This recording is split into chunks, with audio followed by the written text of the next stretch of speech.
Então, isso aqui já é um trabalho, hein? Vamos lá. Então, gente, a gente subiu todos os nomes. A gente passou por uma revisão, né?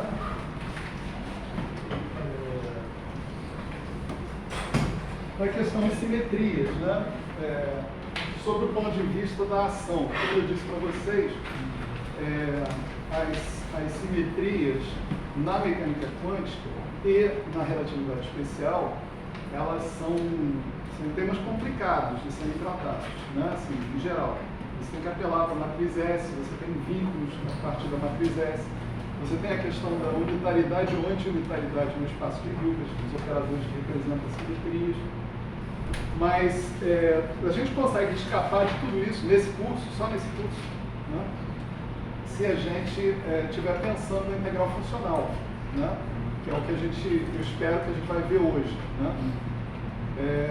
Então, quando a gente pensa na integral funcional, o objeto que está ajudando a gente a definir a dinâmica quântica da nossa teoria é a ação. Então, um dos critérios de simetria do ponto de vista clássico, que a ação é invariante, também continua sendo um dos critérios de simetria do ponto de vista quântico. Mas, como nós vamos ver, não basta, né? Esse critério de simetria não é o suficiente, precisa de mais do critério de simetria. Então, vamos dizer, dessa forma a gente consegue simplificar a nossa discussão ao máximo, né? Uma discussão que é complicada, né? Quando você olha realmente para o que está acontecendo no espaço de Hilbert, por exemplo, do teu sistema, tá certo? Então, a gente falou sobre o teorema de Noether, né? Foi por onde a gente começou, né? Definimos simetrias contínuas, né? Revisamos micrometricamente lá a questão dos grupos de Lie, né? De geradores, né? Dessas simetrias, essas coisas todas. E falamos do teorema de Noether, que implicava que se você tem R parâmetros, né, caracterizando uma determinada transformação de simetria, você tem associado a esses R parâmetros R quantidades que se conservam no tempo, DDT delas igual a zero, certo? Isso tudo, vamos dizer, no nível clássico, ou seja, no nível onde os seus campos, que são os graus de liberdade da sua teoria, não são operadores quântico-relativistas, tá certo?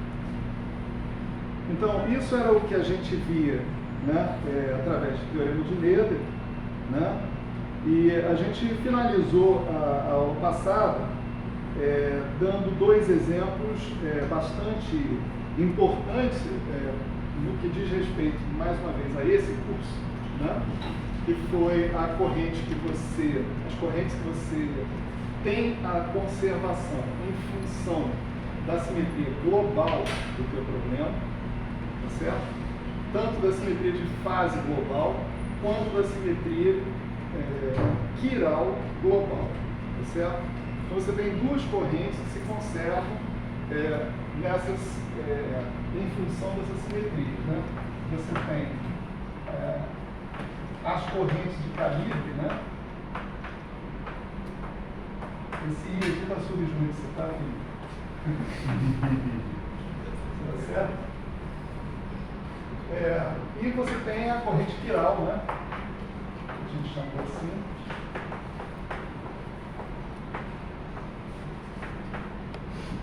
Era essa daqui. Elas são conservadas, né, em função de uma simetria global, sininha igual exponencial de I, criar si. Si barra tem uma transformação associada, né? E essa daqui é exponencial de teta, gama si. Se você tiver o caso abeliano, ou seja, se tiver um grupo onde todo mundo comuta com todo mundo, as representações irredutíveis de um grupo abeliano são sempre unidimensionais, tá certo? Então, essa o gerador, vamos dizer assim, nesse caso, não entra aqui nessa história. A gente tem simplesmente um único parâmetro, θ, aqui em cima, e essa corrente que está aqui vira psi barra delta psi só, sem esse PA no meio, tá certo?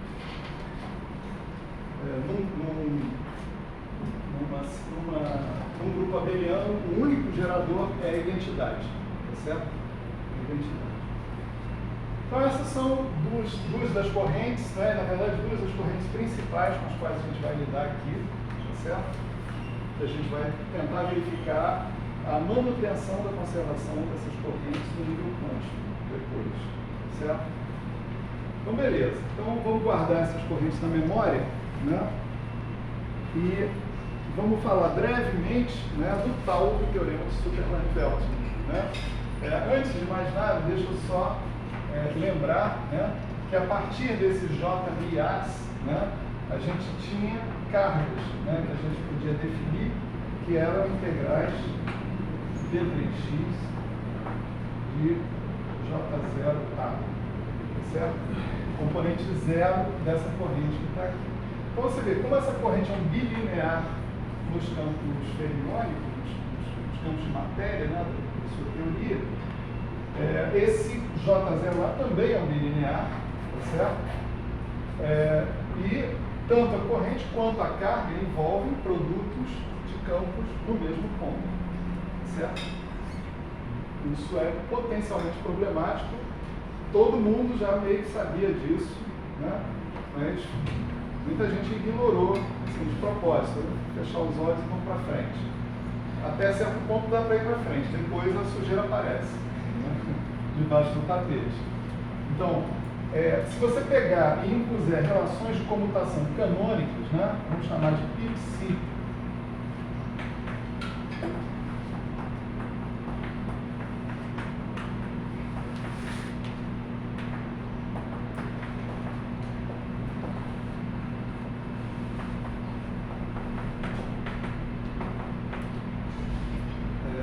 isso aqui é uma delta tridimensional, isso é uma relação de comutação canônica, e no caso de campos fermiônicos, provavelmente você tem que trocar esse computador por um anticomutador, né? Se você impuser relações de comutação, de anticomutação, no caso canônicas, é possível você pegar, né, e formalmente, ou seja, usando esses caras que estão aqui, você chegar à conclusão que o comutador que é um QB é IFADC PC, né? Certo? Ou seja, esses caras, esses Qs, eles definem uma representação do grupo em questão no espaço de Hilbert, tá certo? Porque isso aqui são operadores que agem no espaço de Hilbert do sistema, né? Então, quando você tem que esses operadores satisfazem essa álgebra, você fala, cara, eu construí uma representação. Agora, para eu construir um elemento do grupo, né, como supor um U de θ, né, eu simplesmente faço isso aqui, né?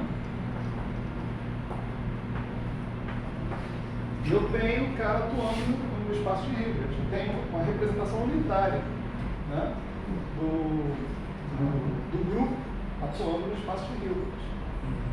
Então, vamos dizer, lembrando do velho Wigner, né, se você tem uma representação unitária no espaço de Hilbert, você está com a primeira condição para que você tenha uma simetria, certo? Dentro do teu sistema. Então, colocar isso aqui em dúvida é difícil, tá certo? As pessoas fizeram 1000 malabarismos para não colocar isso aí em dúvida. Inclusive tentando corrigir esse aspecto que eu chamei a atenção, de que ele envolve produtos de campos no mesmo ponto, tá certo? Mais detalhes sobre todo esse assunto, né, que aqui a gente vai falar muito brevemente, eu mando vocês para um livro chamado Current Algebras and Anomalies. Não precisam anotar não, porque eu vou dar nota de aula no final, não agora. Agora ainda não estou pronto, eu estou corrigindo coisas e tal. Mas no final, depois eu mando por e-mail para todo mundo. Aliás, quem não botou o e-mail aqui, por favor, coloque, tá certo? Senão não recebe nota de aula depois. Né? Mas esse livro, Current Algebras and Anomalies, é um livro...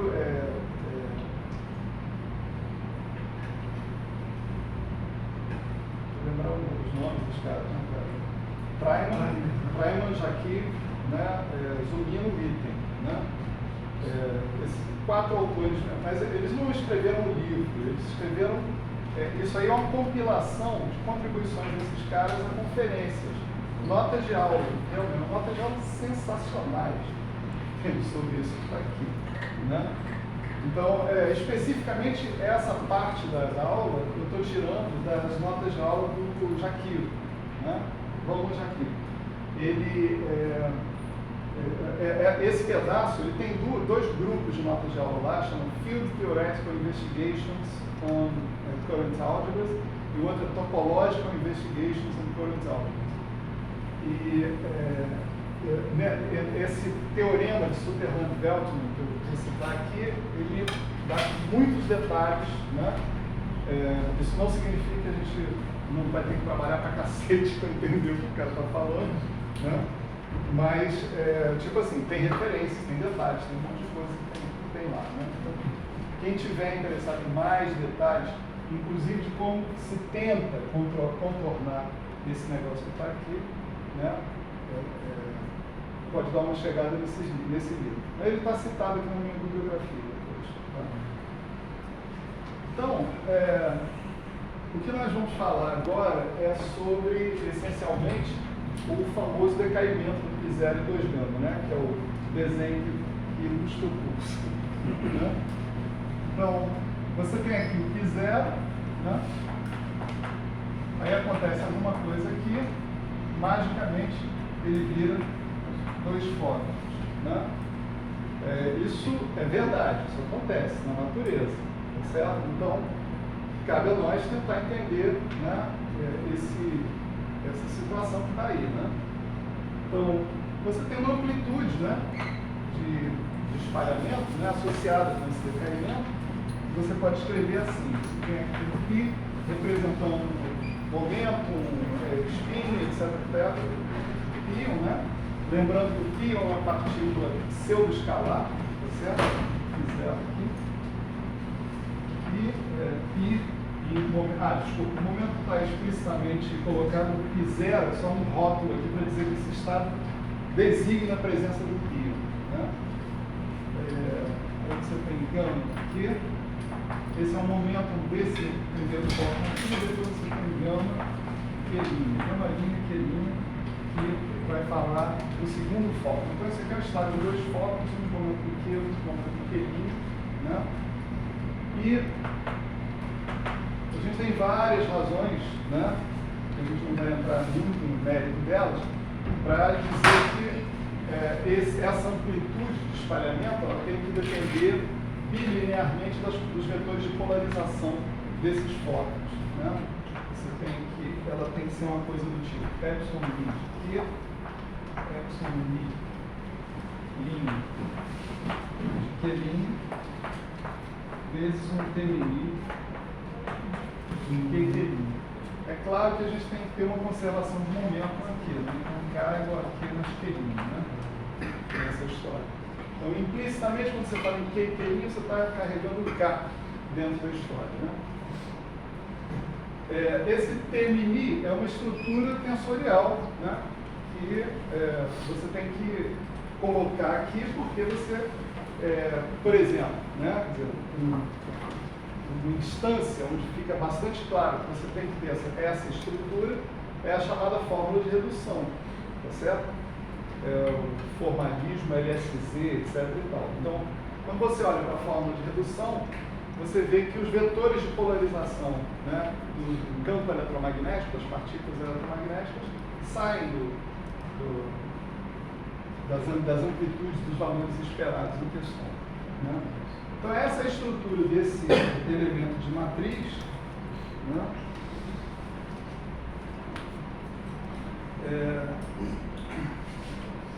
Mas a gente pode avançar um pouquinho mais sobre esse cara, né? E entender que dado que o pion é uma partícula pseudo-escalar, tá certo?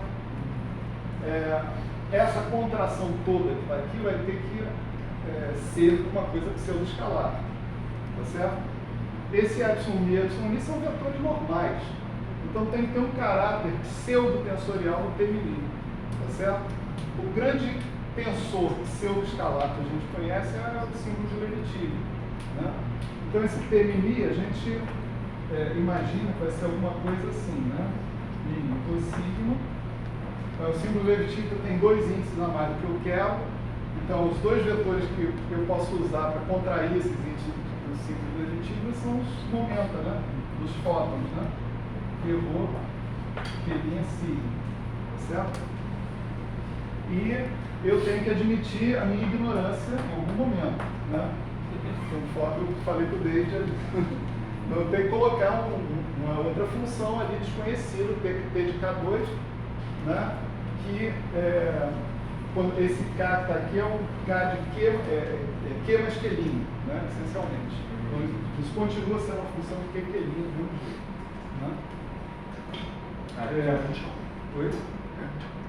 Primeiro, desculpa, o argumento para ser um Levitine ali, eu me perdi um pouquinho, era simplesmente que o P0 é uma partícula pseudo-escalar. Isso. Como ele é pseudo-escalar, isso tudo aqui tem que dar uma coisa pseudo-escalar. Certo. Tá certo? Esses caras são vetores, então esse cara tem que ser um pseudo-tensor. por que você não considera essa estrutura mais geral possível, então que você pode tentar satisfazer isso? Não tem como ser. É isso aí. Você pode aprofundar esses argumentos, entende? Para não chegar nisso, né? Mas eu estou aqui correndo, né? Passando por cima. Né? Esse T de K2, né? Aí aqui no perigo, né? Você também pode imaginar o seguinte, né? Só uma coisinha para ver se eu estou pegando. Então, por exemplo, a gente poderia ter um tensor ali que era QMI, também tem dois índices, mas esse não é uma função escalar, então você não está incluindo. QMI. Sem linha? Com linha. Mas isso é o que eu tenho. Mas o que você está incluindo sem o epsilon. Sem o epsilon. Ah, sem o epsilon? Sem o epsilon. Não, mas aí Aí não é pseudo... Não é pseudo-escalar. Perfeito. Eu não posso usar QQ, porque o epsilon é simétrico, dá zero. É isso que eu falo. Não vai ter um caso especial onde o Q é igual ao Q, e aí isso vai dar zero, não vai problema? Um caso muito especial. E aí... Não, você tem que imaginar em geral que linha é diferente de Q. Né? Mas é possível, assim, está dentro do espaço de fase, né, vamos dizer assim. Que linha ser igual ao Q. Né? Mas não, isso, o importante é que isso daqui é uma estrutura geral. Né? Pode até acontecer num caso particular das coisas funcionarem. Uma coisa engraçada, dentro do que ela falou, se você tivesse Q igual aqui, a tua amplitude termini seria zero. É como se esse decaimento fosse proibido. Os fótons saírem com momentos iguais. Engraçado. É interessante, vamos ver que interessante. Nunca tinha pensado nisso. Mas vai lá, segue Vamos lá. Né? É porque é bem razoável você pensar que um decaimento mais simples Como é que você vai seria saber, dois que fótons. Q é igual aqui? Como é que você vai saber que Q é igual aqui? Q é o quadrimomento. O quadrimomento é a variável contínua. Você nunca vai ter certeza que Q é igual a Q. Nunca. Ah, mas isso é uma questão experimental. Não. Isso não é uma questão experimental. Isso é uma questão de você estar medindo o alto valor de um operador que tem espectro contínuo. Não tem observável, não tem estados físicos associados com um valor bem definido de um operador de espectro contínuo. Por exemplo, posição. Princípio de certeza. Momento. Tá. Né? Não é só o princípio da incerteza, é que é uma variável de espectro contínuo. Uma coisa discreta, você sempre consegue dizer qual é o valor dela. Isso aqui é 1/2, isso daqui é raiz de 2, por exemplo, o espectro do cara, raiz de 2, raiz de 3, raiz de 4. Você sabe dizer que o alto valor é raiz de 2 e não raiz de 3, ou não raiz de 5. né? Você sabe falar isso. Experimentalmente você vai lá e mede, não tem certeza. Então você pode definir um estado onde o valor desse observável está bem definido e vale aquilo. Agora, se você tem um cara de espectro contínuo, você nunca vai poder definir com precisão. Isso não é uma questão experimental. Você nunca vai poder definir com precisão o valor que aquele alto valor, que alto valor que você obteve. É X ou é X mais deltazinho, X bem pequenininho que do lado não tem acuracia experimental possível. Mas já chegar lá. você usar isso como argumento para dizer que a probabilidade seria nula. A amplitude seria nula. Porque esse argumento valeria para qualquer par de momento. Mas a cinemática vai dizer que os dois têm que ter a mesma energia no mesmo momento. A cinemática diz isso. Aqui a cinemática não fala nada disso. Porque se você ir para um referencial do π0, qual é a energia dele? A massa. Então, no outro referencial, necessariamente, os dois momentos têm que ser inversos. Logo, eles vão ter a mesma energia. No referencial de repouso do π0. Então, a cinemática, porque a cinemática ela é capaz de dizer nesse tipo de processo que eles têm que necessariamente ter a mesma energia. Certo. Ela não diz o ângulo, né? Ela não é capaz de dizer o ângulo. Mas Talvez seja com maior detalhe. Mas esse é o linha daí, né? Oi? Esse aí não seria o linha, o ângulo, dentro do momento de referência. Mas se você pegar, por exemplo, K no referencial do π0, quem é K no referencial do π0? É M,0. Certo. Já nesse mesmo referencial, que vai ser o quê? Menos módulo de Você quê? vai saber que os fótons têm que sair pelo menos em direções opostas. E sabe a energia. Você não sabe, a energia final vai depender da energia de centro de massa que você está utilizando, né? Você ainda... Mas aí a cinemática te diz que os dois necessariamente saem com a mesma energia. O meu argumento diz que você não necessariamente vai saber que energia é essa, né? Mas você vai saber que a energia de um é igual ao do outro. Quer No dizer, que o centro de- momento de um é menos do outro. Não, no referencial do π0 sabe, automaticamente, né? Porque é a massa. Se você for para o referencial do laboratório, Do não tem π0 problema. você sabe. Exato. Né? Também até certo ponto. Porque quem garante para você que o cara está parado mesmo? Não, eu estou falando no referencial do π0. Aí depois você faz uma transformação para o referencial do laboratório. Enfim, você tem toda a razão, né? Existe mesmo uma situação, pelo menos no referencial do laboratório, que você poderia afirmar, né, que pelo menos um momento é colinear, pelo menos, com o outro, um momento espacial. E aí depois você faz o boost de Lorentz para saber o referencial do seu acelerador. Aí você tem automaticamente. Mas que a cinemática dá os momentos. Então a resposta para você é não sei. depois dessa, eu só posso dizer, não sei. Bom, enfim, o T de K2, né? Só para a gente não ficar tão frustrado assim, né, Bruno? Supondo o caso geral no referencial arbitrário. Vamos lá, vamos conceder isso. Né? O T de K2 você pode escrever como uma coisa assim, né? Aqui off-shell, ou seja, sem você botar o K2 igual a Mi2, a massa do Pio, tá certo? Como é que você vai off-shell? Você usa, mais uma vez, a fórmula LSZ. Né? Dessa maneira que está aqui. Né? A fórmula LSZ, em geral, ela é demonstrada fazendo o seguinte: você pega a amplitude original, tá certo? E você vai tirando partículas ou daqui, tá certo? Então, você tira uma partícula daqui com um operador de criação. De aniquilação.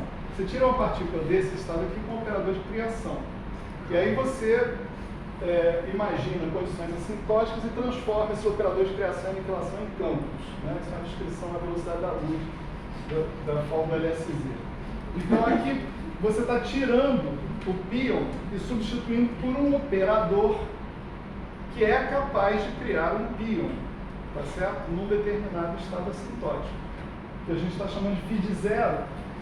Por que zero? Porque, em princípio, essa invariância de Poincare não está sendo questionada, e você pode usar a invariância de Poincare para trasladar um x genérico que está ali dentro para a origem, tá certo?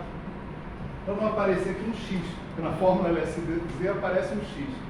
Lá aparece um x, mas aparece também um transformado de Fourier, então e aparecem operadores a torno desse campo, tipo D'Alembertiano mais M2. Então, isso transformado de Fourier vai te produzir uma amplitude off-shell, tá certo? Que é desse tipo que está aqui.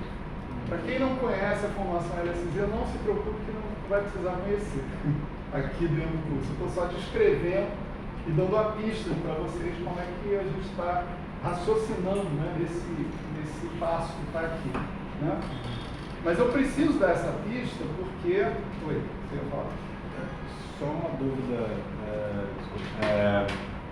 qual é o argumento para que o T dependa só de K ao quadrado? Não sei. Eu estudei o negócio. Porque a princípio poderia depender de outras combinações escalares. Né? Sim, mas é um longo caminho aí. Né? Não sei se você lembra, quando a gente falou de espalhamento elástico profundo no curso de PCB, você pode depender de várias coisas. Aí você vai observando dentro do teu espalhamento quem que são as coisas que são, as variáveis que são dependentes, as variáveis que são independentes, etc, etc. O final dessa história é uma dependência em K quadrado. Tá certo? Oi. Considerando que o TMI tem que ter alguma característica do seu escalar, daria para argumentar que esse T aí absorve o T, teria que ter algum comportamento de paridade específico no K. Comportamento De paridade específico no K. Aí dizer que é pai, quando ele teria uma... Nesse caso aqui ele tem que ser...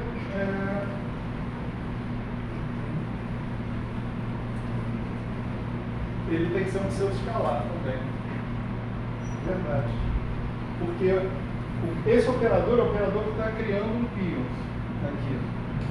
Então ele tem que ser um operador pseudo-escalar nessa história. Pode ser o campo do pion, pode ser outra coisa, né, que aparece aqui.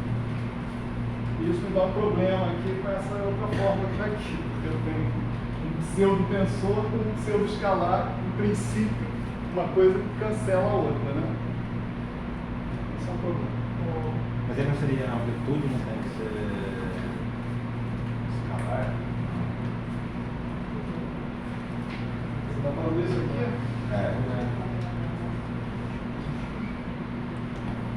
Isso é a conclusão lógica. Não, mas... sim.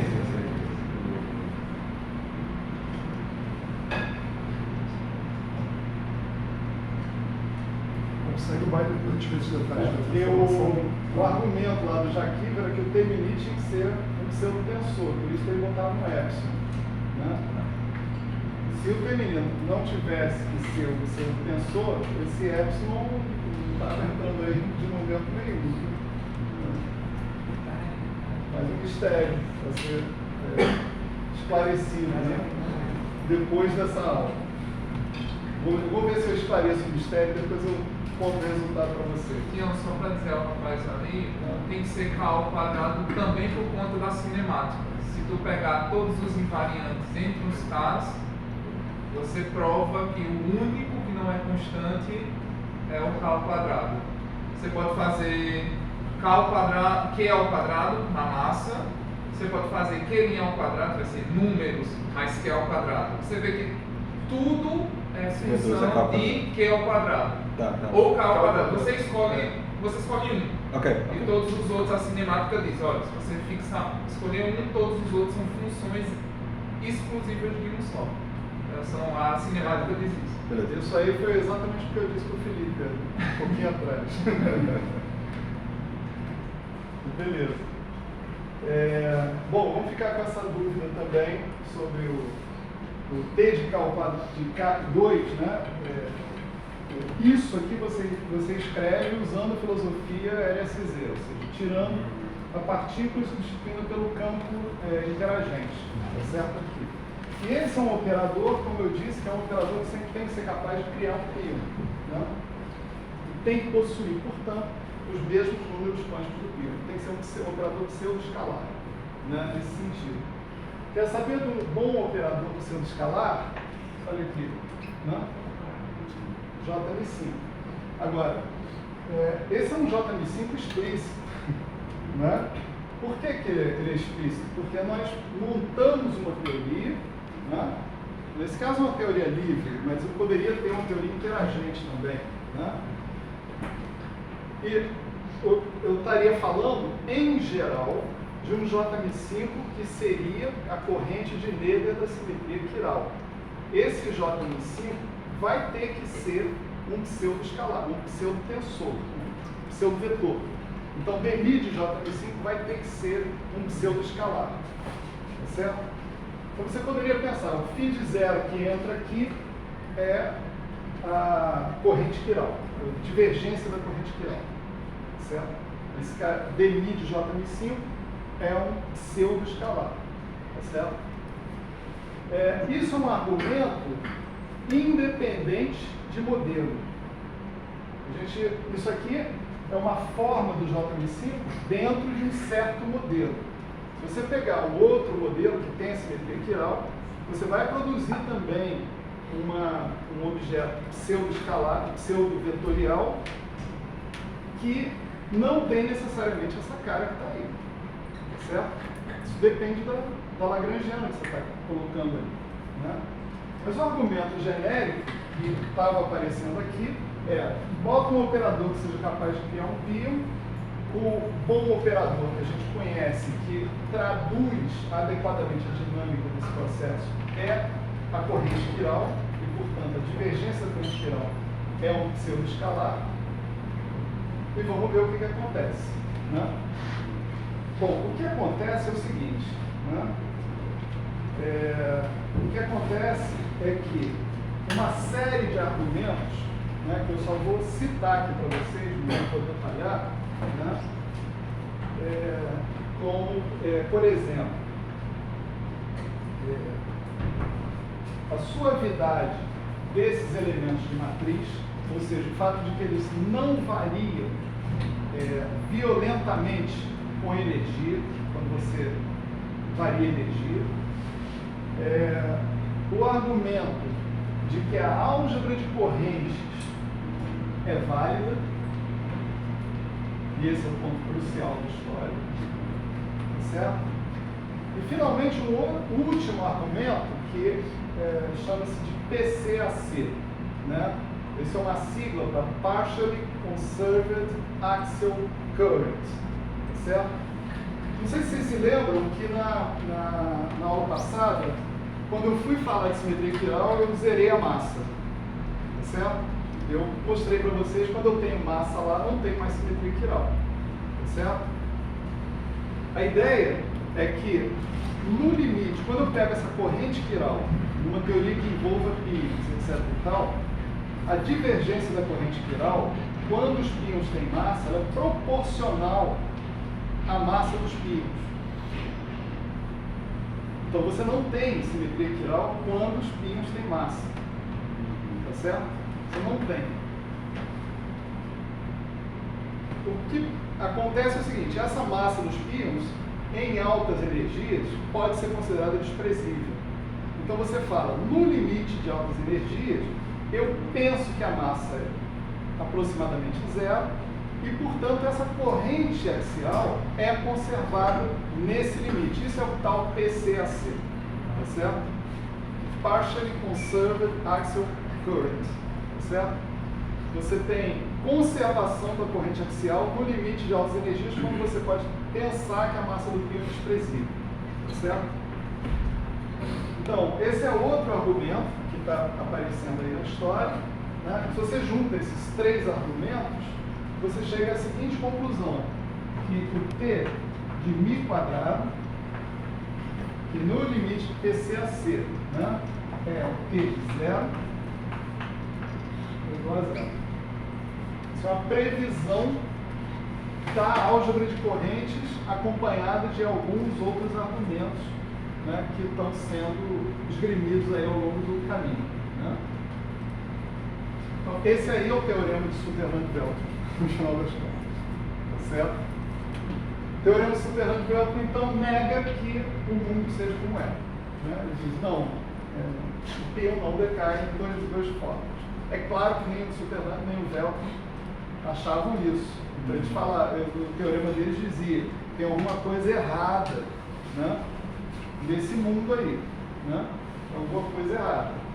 Aqui foram apontados vários erros aqui, mas os erros são meus, não são do Sutherland nem do Veltman. Tá certo?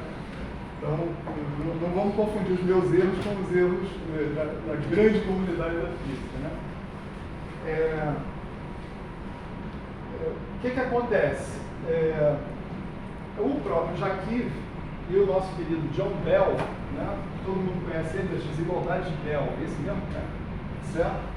O Bell nessa época trabalhava no CERN, né? E ele era um cara um teórico de partículas elementares, né?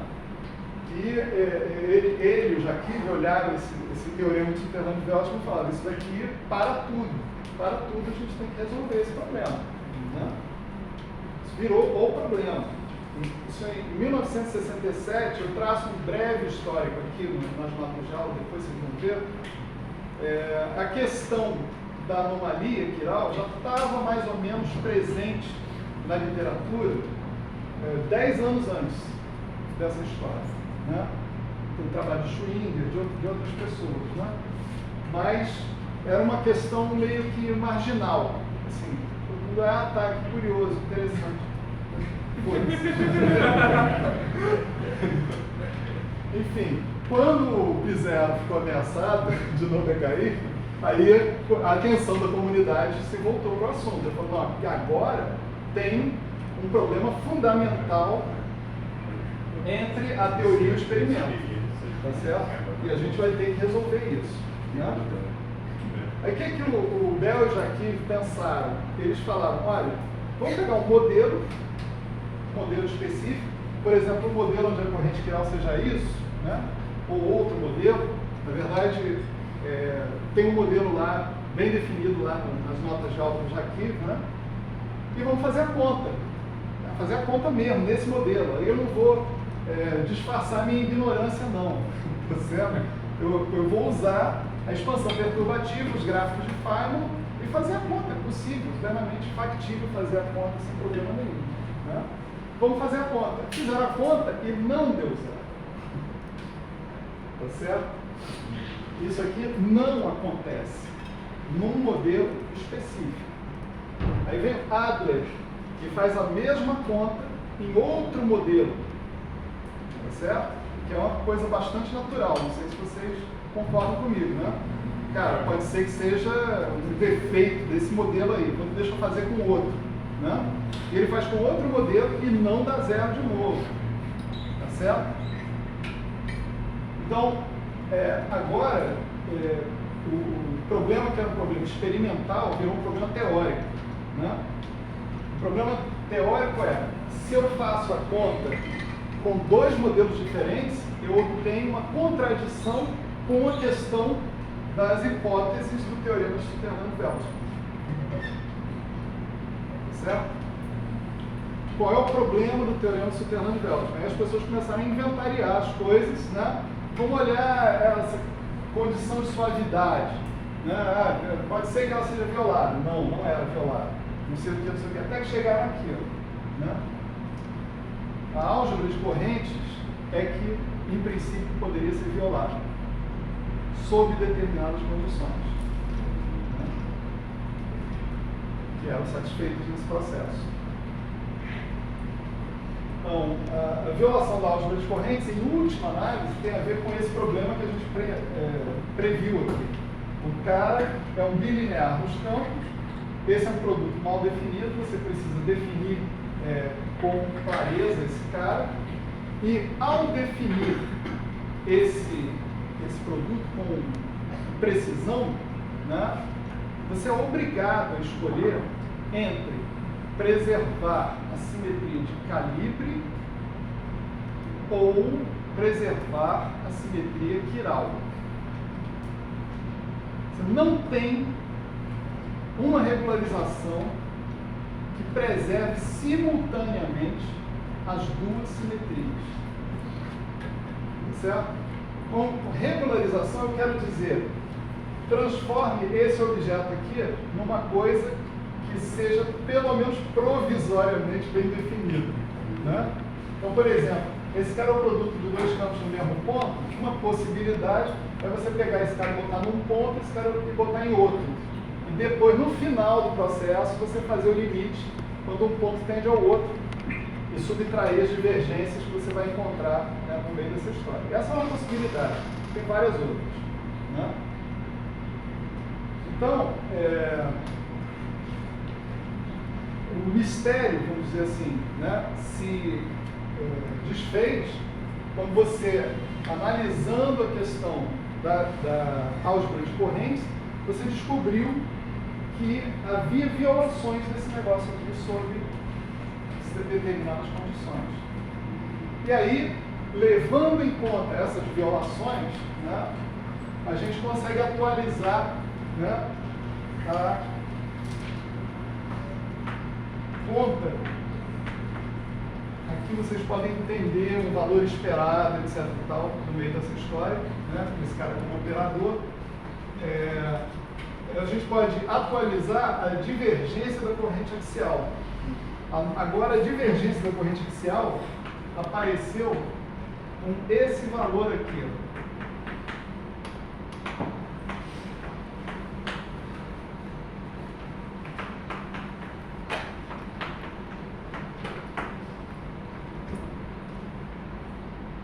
Tudo certo aqui, né, gente? Pelo amor de Deus. Vamos me enrolar de novo com coisa de pseudo-escalar, não. Né? Porque é um vetor, é um tensor normal, pseudo-tensor, tudo certo. Né? Pseudo-escalar. Então, observa que aqui, se você levar em consideração a teoria completa, vamos dizer assim, com a massa do pion envolvida, etc., você tem um termo aqui, eu chamei de quê? De mi, né? Mi ao quadrado vezes alguma coisa, certo? No limite PCAC, esse termo aqui vai para zero, mas sobra esse, que não depende de massa do pion nenhuma, certo? Sobra esse. E se você comparar os números que você obtém a partir dessa conta com os dados experimentais, bate com a beleza, sem problema nenhum. Quem divulgou isso mesmo?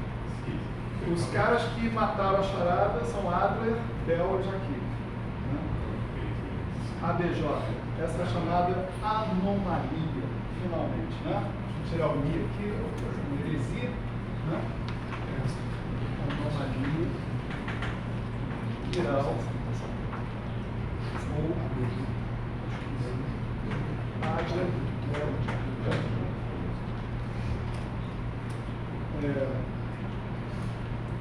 Então, se o Bell não tivesse feito mais nada nessa vida, isso aqui já estava bom. Tá certo? Você sabe dizer se a desigualdade de Bell foi antes ou depois dessa? Depois. Peraí. Não, antes. Ele já era bom, então. Da história, ele já era muito bom. Né? Mas a história que eu sei, né, aí eu posso estar me enganando com as datas, né? É que ele tinha muito interesse em fundamentos de mecânica quântica, etc. e tal. Mas ele trabalhava lá no CERN e ele ganhava para publicar. E não dava para ficar publicando essas coisas, né? Em fundamentos de mecânica quântica e tal. Então ele fez essa investigação toda dele, da desigualdade de Bell, nas férias. Meu Deus! Ele saiu de férias ou de licença por um tempo, foi lá e descobriu a desigualdade de Bell. Beleza. Essa, bom, segundo o Google, essa é de 69. A BJ. Agora eu vou ver a Bell. Desigualdade de Bell. Hoje em dia Eu acho que a Bell é 64, mas eu não tenho certeza. Valeu. Então pode começar com vocês. Deixa eu só falar, estou passando a lista de presença E quem não colocou o e-mail aqui, pode aparecer aqui no final da aula e colocar, tá? Pra gente, pra depois eu encher o saco de vocês. Ó, a caixa de spam de vocês. A Bel é 64 e a BJ é 60. O que eu falei antes? 9. 7 ou 9? 9. A 67. Eu não sei, eu falei. É maior. É é maior que 4. Na verdade, a Bel veio antes, vai. Então, assim, é assim que tinha que ter terminado a aula de ontem, né? Está quase com 1 hora de aula e terminou a aula de ontem agora. Né? Era para apresentar a vocês a sua primeira anomalia, né? Vamos dizer assim, para quem não conhecia.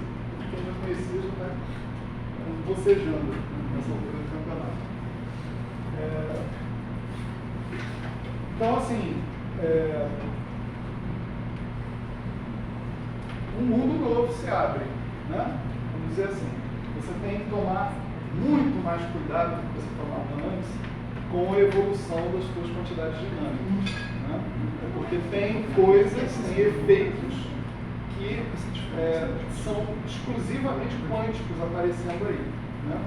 Em particular, eu pretendo falar aqui para vocês que essa conta que está aqui é uma conta exata. Ela, apesar de ser perturbativa, é uma conta que você faz, é um loop, mas ela dá um resultado exato. Ela não tem contribuições de ordens superiores, tá certo?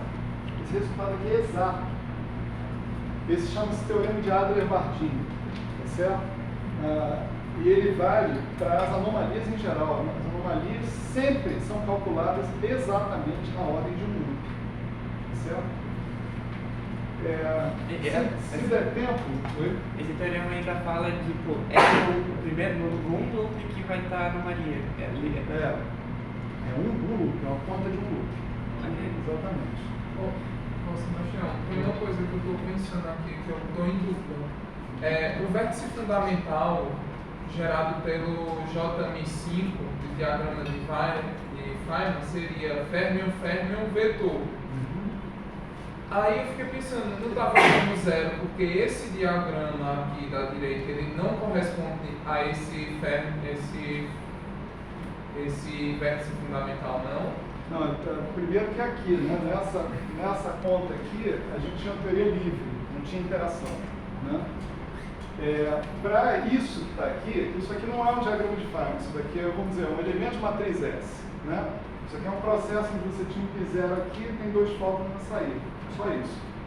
O que tem, seria um diagrama de Feynman se você preenchesse esse miolo aqui, se dissesse, aí sim, os detalhes dinâmicos, como é que são os vértices de interação, etc. Não, mas mesmo com teoria efetiva, vamos dizer assim, né, entre aspas, você está descrevendo, porque se fosse um diagrama de Feynman, qual seria ali?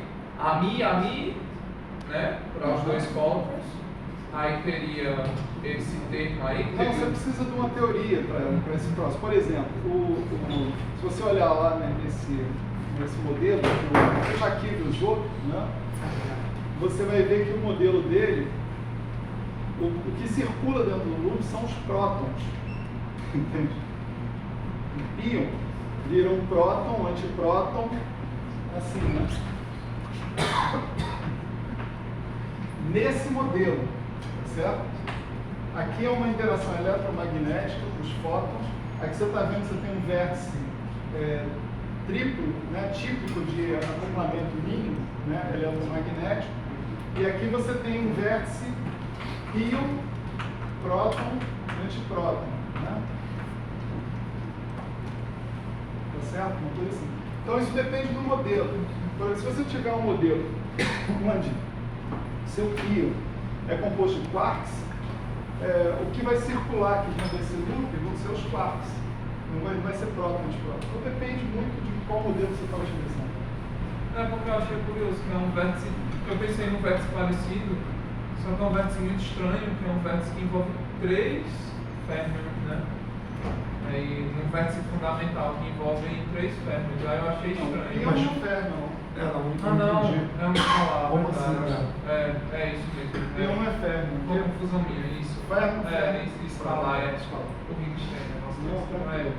Mas é boa a pergunta pelo seguinte, porque me lembra aqui, né, de avisar vocês que isso daqui é uma representação do processo, tá certo? Essa representação do processo vai ser materializada em diferentes modelos com diferentes gráficos de Feynman, tá certo? Diferentes situações. Mas, vamos dizer, você não vai conseguir, modelo qualquer que seja, você não vai conseguir montar isso aqui num diagrama de menos um loop. Vai ter que ser. A menos que você tenha uma interação direta e uniforme. Tá certo? Mas aí é muito singular, muito problemático. Quem copiou uma carregada? Sei lá, bota lá os derivados, lá, os épsilons. Interação efetiva, né? Incremental. Maravilha, gente. Então isso aí, como eu disse para vocês, foi o aperitivo, né? Agora vamos começar a trabalhar com um pouquinho mais de pouca coisa, tá? Um pouquinho mais de seriedade. Não muita, porque a seriedade mais cansa. Vamos lá.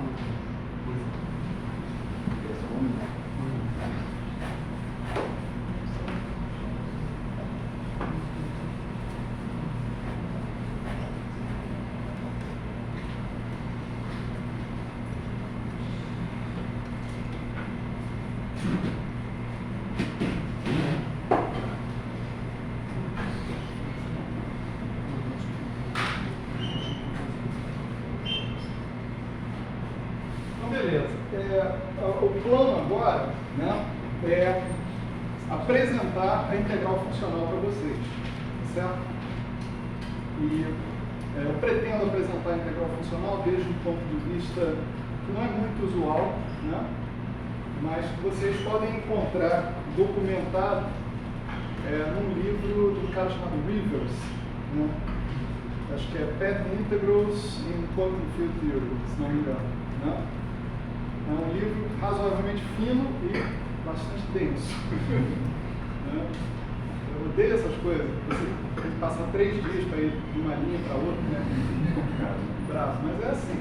Livro bom às vezes é assim. Né? E o Rivers ele apresenta a integral funcional de uma maneira bastante diferente e, na minha opinião, assim, a maneira mais legal da gente ser apresentado a integral funcional. E eu tenho péssimas intenções no futuro desse curso, lá para a 4ª aula, por aí, onde eu vou utilizar um pouco alguns dos argumentos que o Rivers utilizou para falar sobre o caso da anomalia de calibre, né, mais à frente. Então eu mato 2 coelhos com uma cajadada, apresento a integral funcional para vocês e deixo esse argumento dormindo no fundo da mente de vocês, né, esperando um comando hipnótico para eles chegarem. Então, vamos lá. Então, como sempre, né, assim, isso não é desculpa, isso aqui é difícil mesmo, a gente vai começar com o campo escalar, né, normalzinho.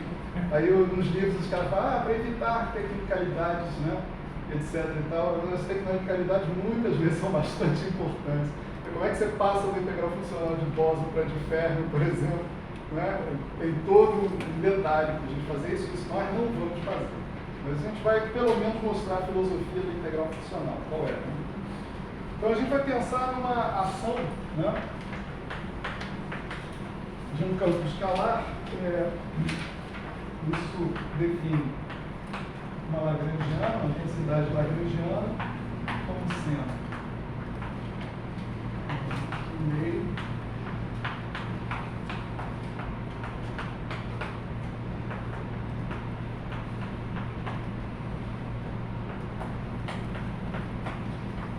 não precisa, nesse momento, dizer especificamente o que vai ser esse V de φ. A única restrição nesse momento aqui é que seja alguma coisa mais do que quadrática em φ. Todas as coisas quadráticas em φ já estão colocadas aqui desse lado. Né? Quadráticas contendo uma derivada, também para você não ter derivadas de ordem superior. Então isso aqui define um negócio que eu posso chamar de S0 de φ, que corresponde a esse trecho aqui, mais um S de φ, que corresponde à integral de 4x do V de φ, certo? E a partir dessa ação, você pode identificar na lagrangiana, né, os momentos canonicamente conjugados às coordenadas, né? Você define esse momento, né? Π de x como sendo dl de φ ponto, né? De x, e você faz a transformada de Legendre e encontra uma hamiltoniana, né? Para essa história.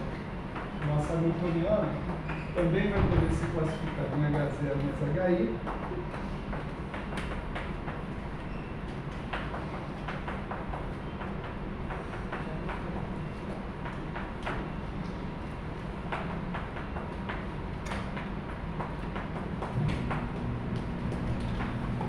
E aqui você pode observar que você realmente pode impor um outro requisito para o V de φ, né? Se você quiser que sua energia seja positiva e definição hamiltoniano, tem um mínimo lower bound, certo? Você tem que ter o V de φ também com um mínimo lower bound, certo? Então coisas do tipo φ3, por exemplo, estariam descartadas se a gente usasse esse critério, certo? Φ3, φ5, φ7, essas coisas assim. A gente vai precisar de potências pares de φ para que a nossa hamiltoniana seja limitada inferiormente, né? Aí, em seguida, você promove a quantização desse sistema através das relações de comutação canônica. Isso é chamado de quantização canônica ou formalismo canônico, né? Então você diz que o teu comutador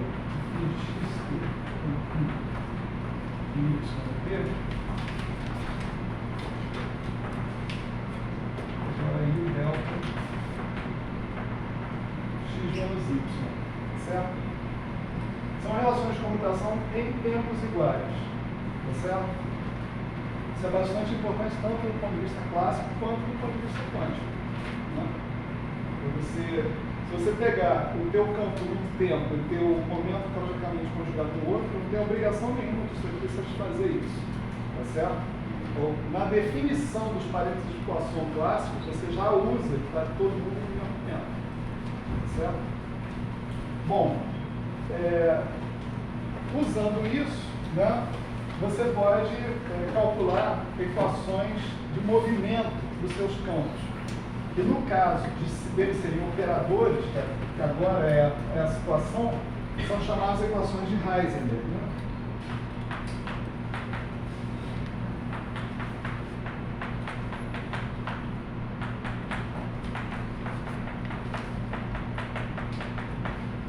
Tá certo? E isso deixa mais ou menos implícito que nós estamos trabalhando dentro da descrição de Heisenberg, dentro do problema. Os operadores evoluem no tempo, depois de estado está fixo, né? Etc.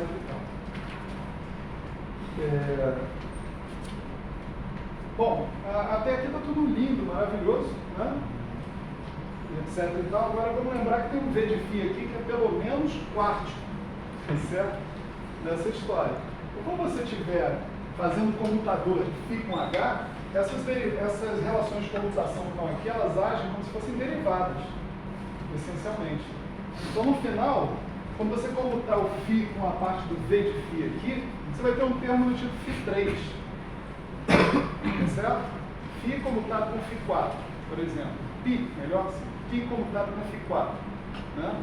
Você vai obter um termo do tipo φ3. Isso é o suficiente para a gente ver instantaneamente aqui, principalmente dessa equação, que essas equações são profundamente não lineares. Né? Então esquece. Você não vai resolver essas equações. Né? Ninguém sabe resolver essas equações. Né? A solução dessas equações te dá o que você chama de um campo de Heisenberg, ou um campo interagente. Tá certo? Esse é o famoso campo interagente. Esse cara, em princípio, ele não é facilmente expresso em operadores de criação e aniquilação como os campos em outra descrição, que é chamada descrição de interação. Tá certo? Aqui na descrição de Heisenberg, eles não têm uma forma simples em termos de operadores de criação e aniquilação. Isso é uma complicação só. Né? E a gente não faz ideia do que seja. Então o desespero bate e a gente começa a pensar em alternativas. Né? Como é que eu vou sair dessa? Né? Valeu, obrigado. Como é que eu vou sair dessa? Eu vou fazer o seguinte, vou contornar. Eu vou pensar, do que eu preciso para calcular o que me interessa? O que me interessa, primeiro? O que me interessa é a matriz S, tá certo?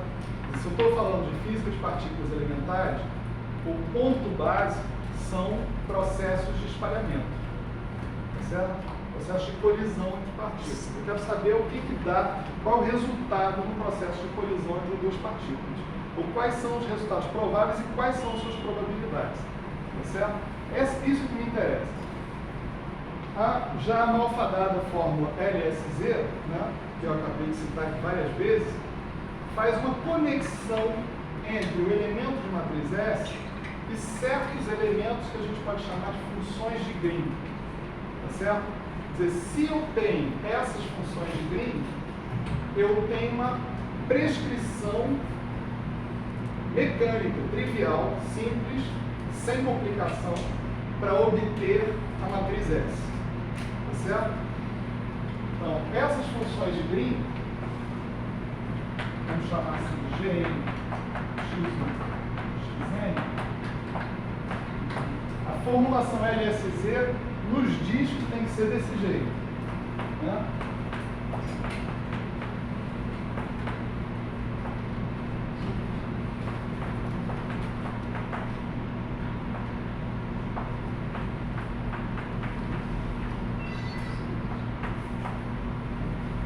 Esse zero tem que estar aqui em cima. Né? Então, esse é o produto temporalmente ordenado, né? De φ x1, x2, φ xn, onde o D ali significa que o cara que for associado com o tempo mais anterior age primeiro, tá certo? Isso é uma coisa mecânica que a gente consegue obter, né, com argumentos, né, razoáveis da existência de estados assintóticos associados com as partículas. O fundamental a se observar aqui é que você está trocando uma ignorância por outra, né? Porque se você conhece as funções de Green, você conhece a matriz S. Mas quem disse que você conhece as funções de Green? Esses campos que entram aqui são exatamente esses, os campos de Heisenberg, né? Você deveria poder conhecer os campos de Heisenberg, aí como operadores bem definidos, substituir aqui, fazer essa conta e aí sim você está com a matriz S na mão. Só que você não conhece os campos de Heisenberg. Aí você dobra a aposta. Você fala o seguinte, olha só. Essas funções de Green eu posso gerar, tá certo? A partir de um objeto que eu vou chamar de funcional gerador. Tá certo? Esse funcional gerador é isso aqui. Deixa eu escrever aqui.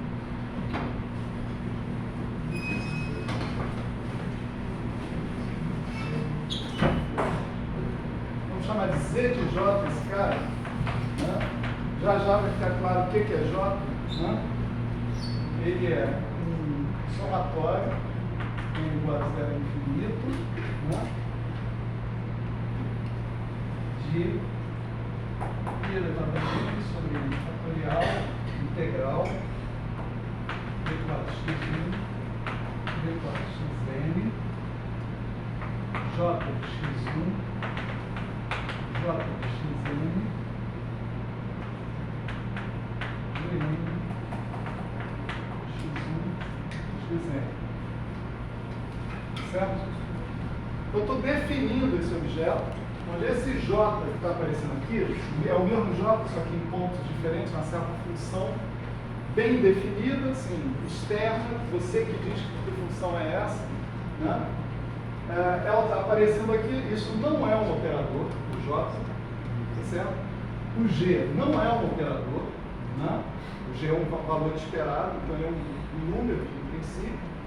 Então, essa quantidade toda que está aqui define um número, esse cara é um número, mas é um número que varia de acordo com o J que você coloca lá dentro. Então, ele depende dessa função inteira, J. A função que você colocar lá dentro vai definir que número que você vai obter. Então, ele é um funcional, que nem a nossa ação. Certo? A ação é funcional, esse Z de J é um funcional também. Tá certo? Você recupera eu recuperaria, né, as funções de Green, né, em termos do Z de J, da seguinte maneira, né?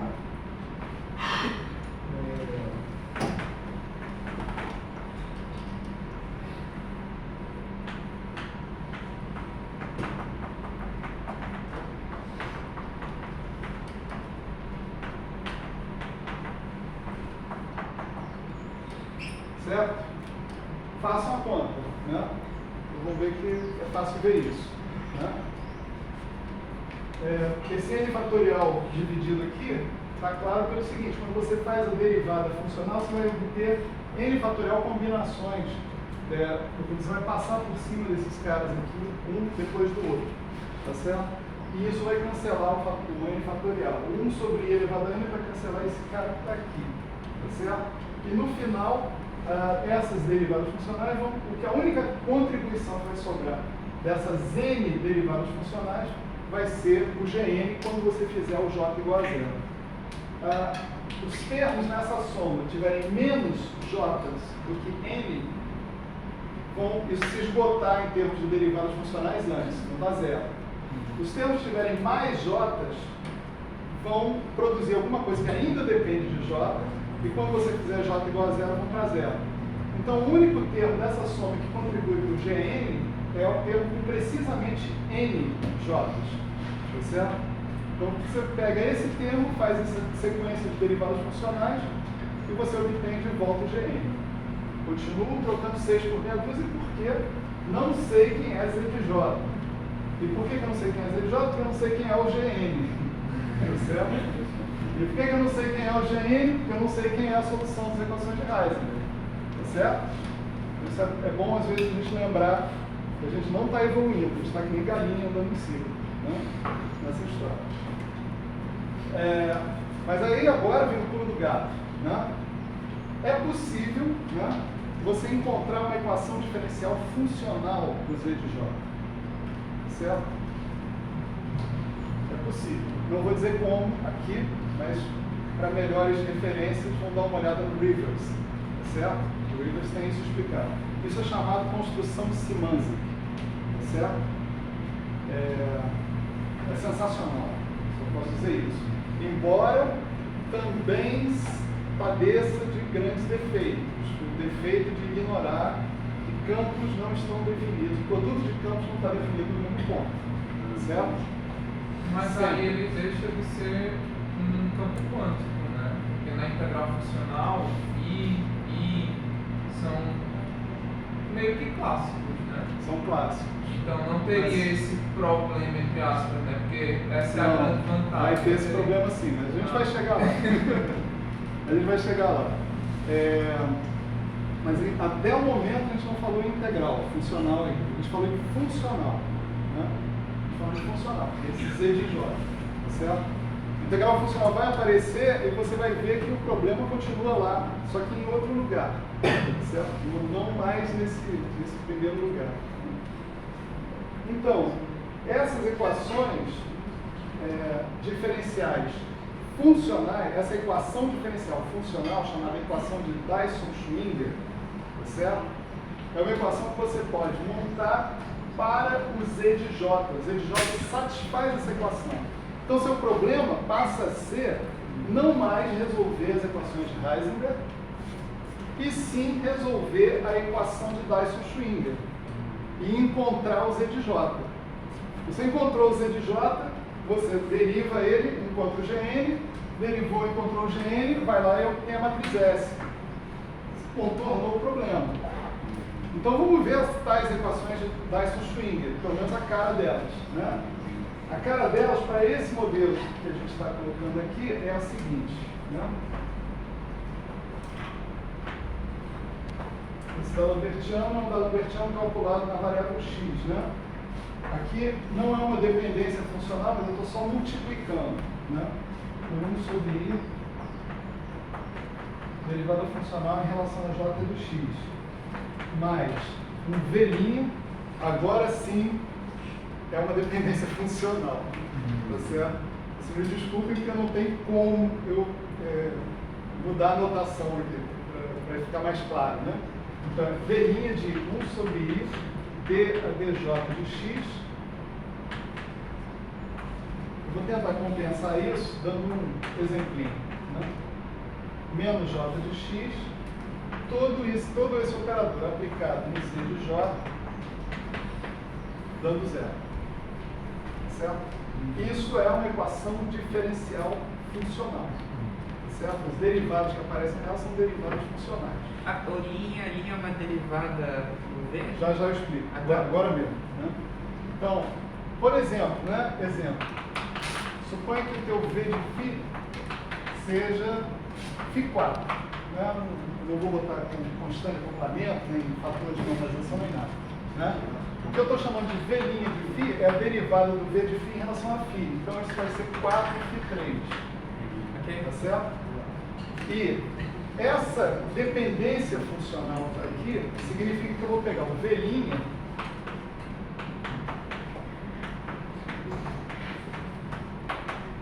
e vou substituir cada φ aqui por essa derivada funcional que está aqui.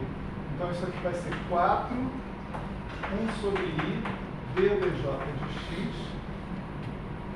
d3 dj de x, dj de x. É isso. Tá certo? Isso daqui é uma porcaria, profundamente singular. Né? Derivando funcionalmente um troço 3 vezes em relação ao mesmo ponto, você pode ter a certeza que você vai gerar problemas em algum lugar. Né? Mas tudo bem, a origem das equações de Dyson-Schwinger também ignorou essa questão de multiplicação de campos no mesmo ponto. Em algum lugar ela tinha que voltar, aparecido. Certo? Bem, então essa equação é uma equação formal, né? Porque a gente vê que ela potencialmente tem problemas, né? Mas mesmo assim a gente pode pensar em resolver essa equação, certo? Qual poderia ser a solução dessa equação? Né? Tem várias maneiras de a gente abordar isso aqui, né? Uma delas desemboca na integral funcional, a outra delas não desemboca na integral funcional, mas as duas terminam no mesmo lugar, definindo o seu z de j, tá certo? Você tem uma proposta para o seu z de j, tá certo? Sei que o senhor está falando, só isso.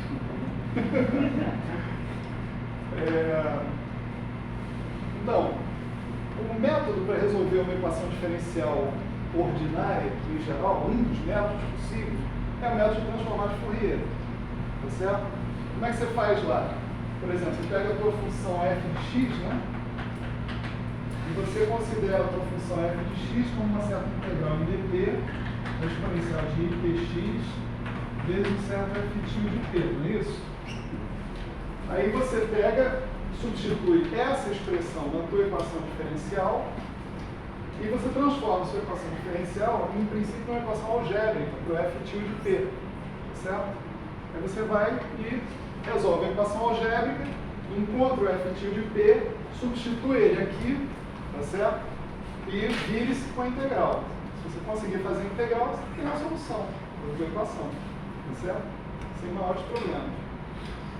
Nós vamos tentar empregar o mesmo método para as equações de Dyson-Schwinger. Nós vamos propor uma transformada de Fourier funcional, certo?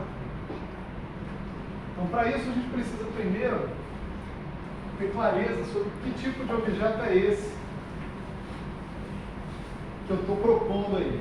Uma transformada de Fourier funcional.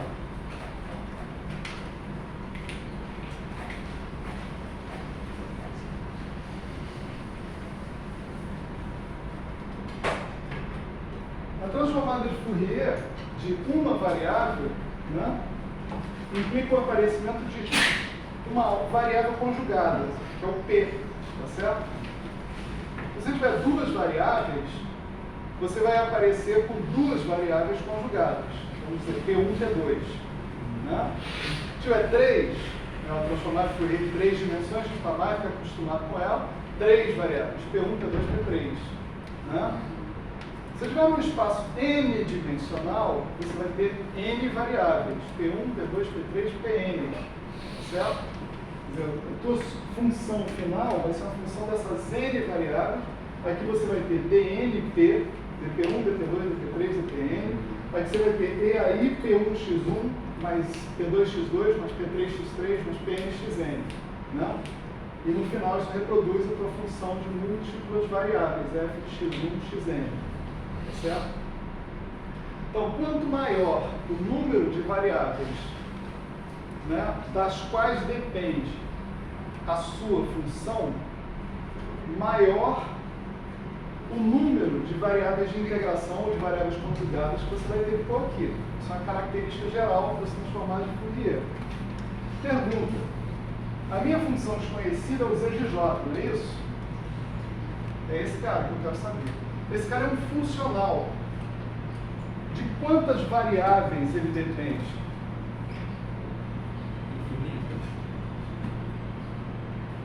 Isso aí. Fala muito baixo, fala bem alto. Isso. Mandar uma figura. É isso aí. Infinitas. Você pode olhar para um funcional, né? Vamos olhar o z de j, né? Aqui. E dizer o seguinte: esse z de j é um cara que depende da função j de x. E a função j de x, para ser especificada, precisa da sua especificação em cada ponto do seu domínio. Né? Então, é como se você dissesse que esse funcional é, na verdade, uma função de um número infinito de variáveis continuamente parametrizadas. Então, o z é como se fosse uma função normal, eu vou até trocar aqui, j de x, j de x', j de x2', assim por diante. Infinitas variáveis, todas elas é necessária a especificação de todas elas para que você tenha um valor para o z de j, em geral. Né? Tem funcionais que dependem só do valor da função num ponto, mas isso é um caso particular. No caso geral, um funcional depende da especificação completa da função, em todo o domínio. Tá certo? Então, você pode encarar que o j de x1, j de x é como se fosse o x1, j de x' é como se fosse o x2, j de x2' é como se fosse o x3 e assim por diante. Tá certo?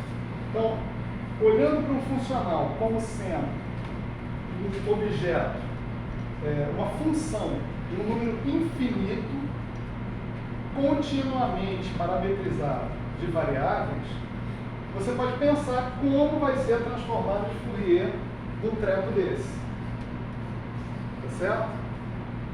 Então, aquele fator EAI PX que a gente está colocando ali, né, a gente vai ter que colocar uma variável conjugada, tá certo? Vamos dizer j de x e j de x, vezes uma variável conjugada que vamos supor que eu chamo de a de x. Tá certo? Eu tenho que somar sobre todas, né, as variáveis com as variáveis conjugadas. Então, como eu tenho contínuo aqui, essa soma vira uma integral. Tá certo? E a filosofia da transformada de Fourier envolve uma exponencial. Tá certo? Então, esse é o fator que faz o papel desse cara na minha transformada de Fourier infinito dimensional. Certo?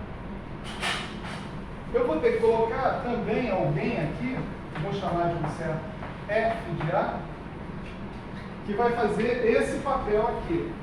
Aqui é uma função de p, ali é um funcional dessa variável conjugada a de x que eu acabei de introduzir aqui. Tá certo? E falta uma coisinha, né? Falta isso aqui. Né?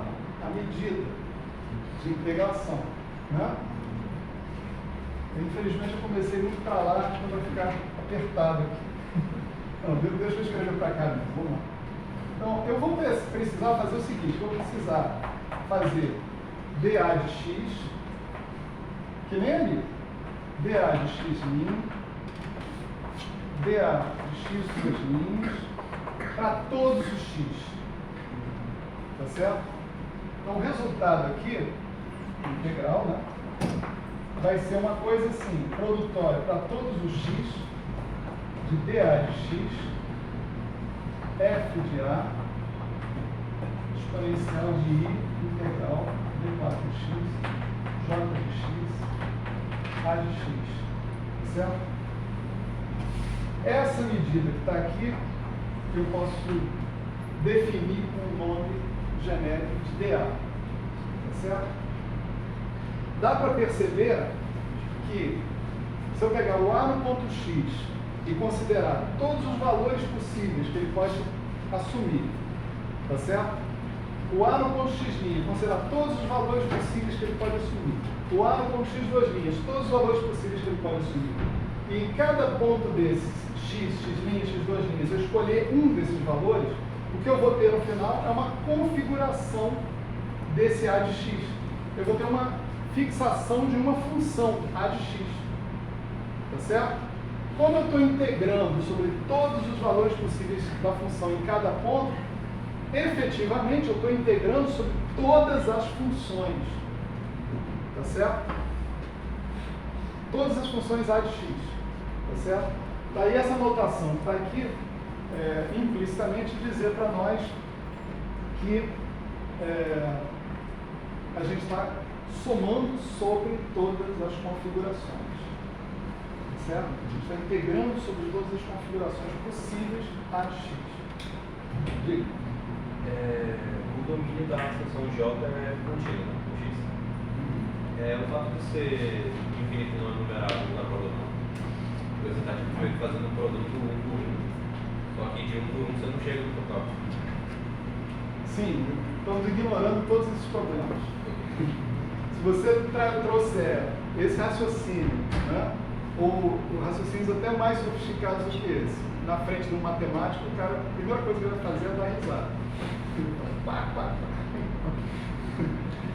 Então, assim, é bom você perguntar isso porque tem uma advertência a fazer. A gente está considerando isso do ponto de vista inteiramente formal. Entende? Tem problemas possíveis que podem acontecer? Tem problemas sim. Certo?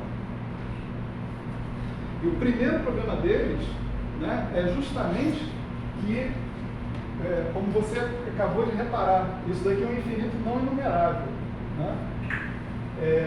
Se você, em 2 segundos, você pode, por exemplo, imaginar que tem coisas que você vai integrar que imediatamente dão infinito sem que as coisas, até com as coisas caindo a zero no infinito, se for o caso. Entende?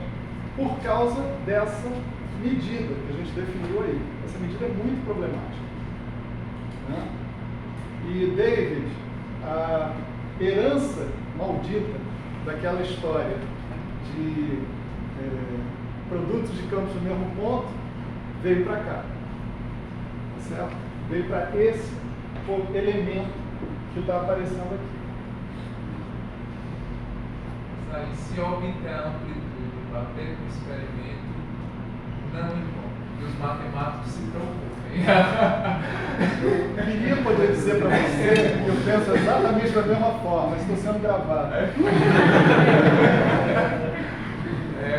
Um monte de coisas os físicos fizeram, matemática questionário, depois passaram o século e conseguiram formalizar. Então, eles lidem com isso. Bater com o experimento é que importa.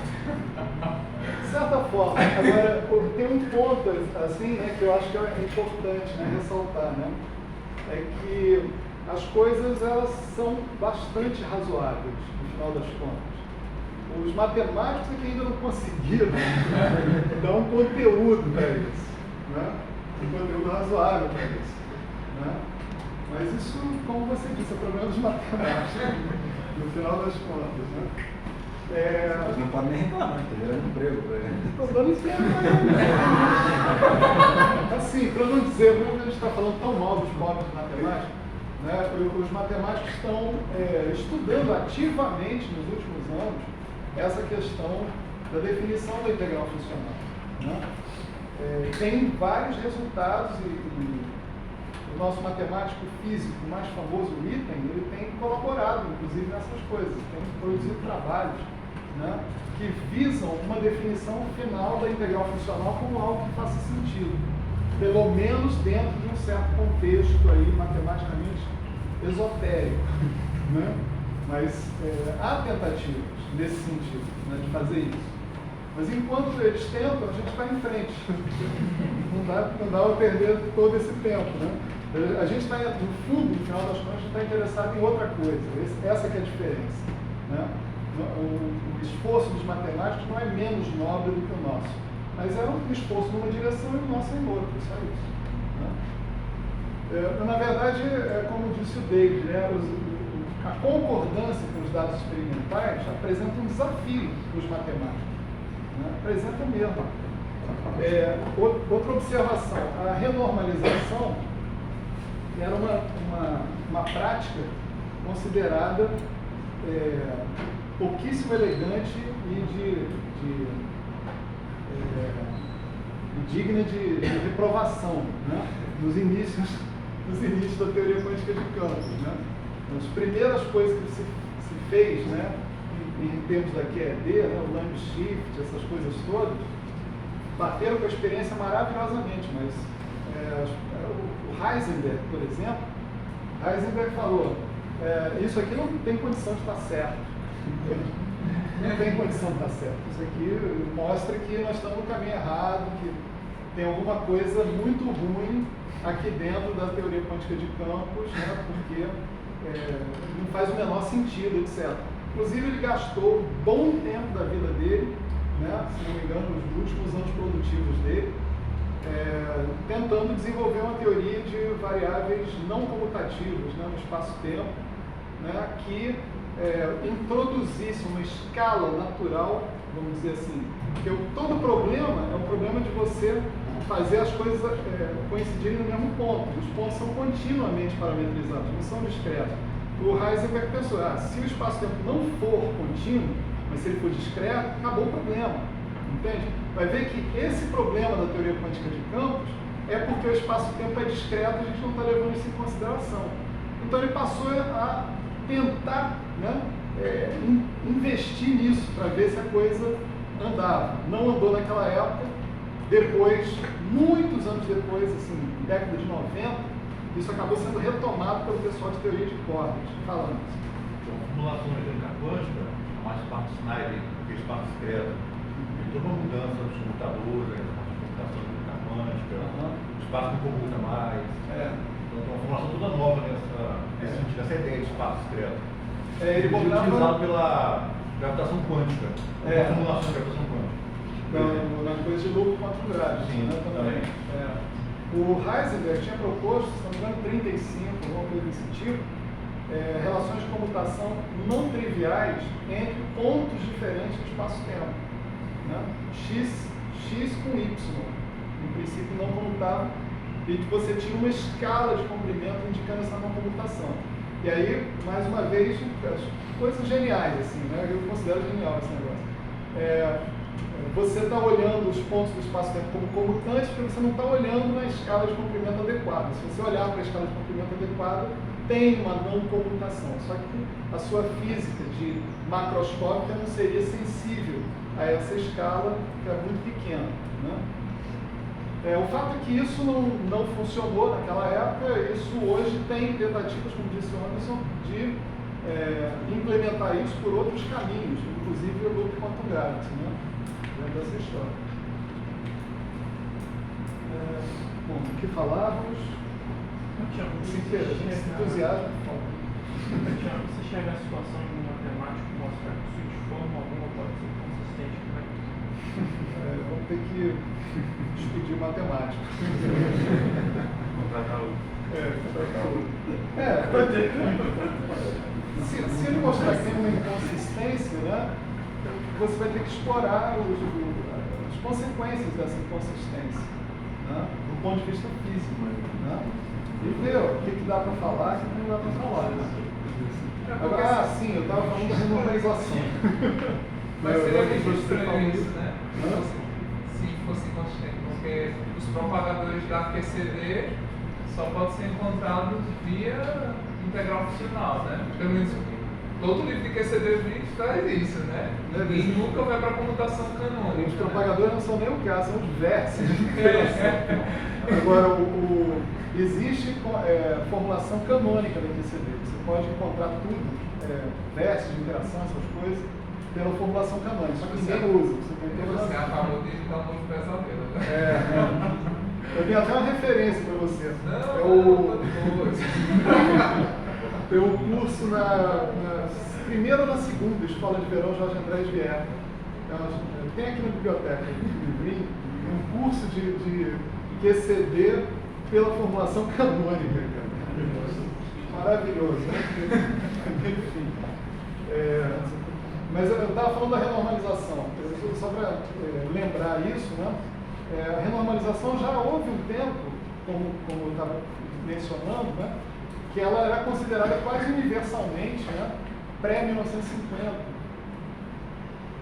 como sendo um procedimento sujo, que não valia, que você está fazendo alguma coisa errada, e uma hora vão descobrir uma coisa melhor para fazer, etc. e tal. Por volta de 1950, as pessoas provaram os principais teoremas, né? Que colocavam uma teoria de campos como algo passível de ser normalizado, formalmente em todas as ordens. E tinha requisitos para isso, tinha técnicas para fazer isso. Então já melhorou.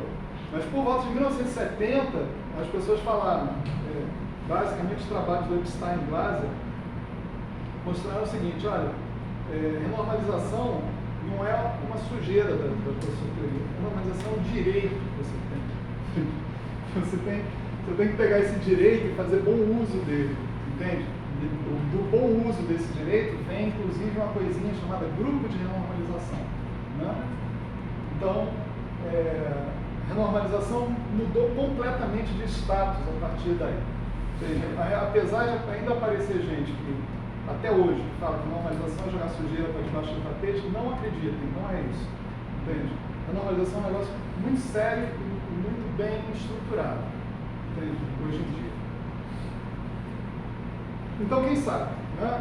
Integral funcional é jogar sujeira para debaixo do tapete, um dia aparece, né, ao contrário, não aparece alguém dizendo que é inconsistente, aparece alguém mostrando que é consistente.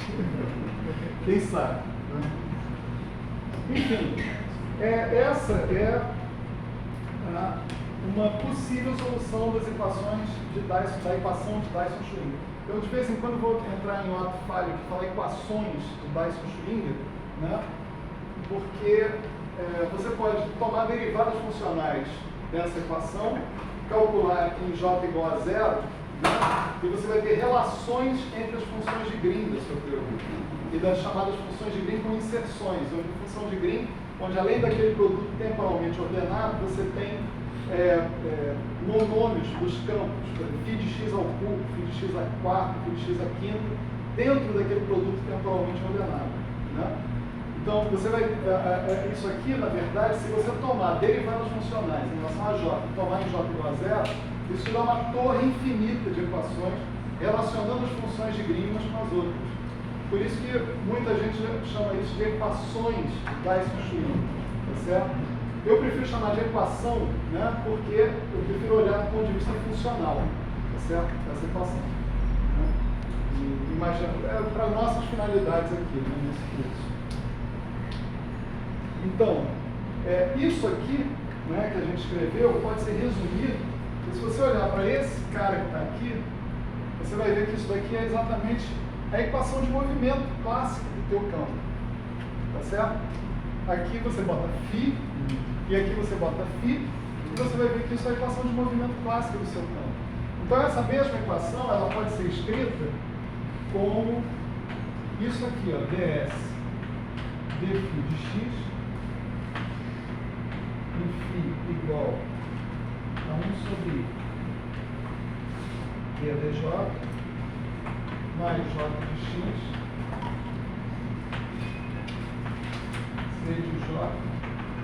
igual a zero.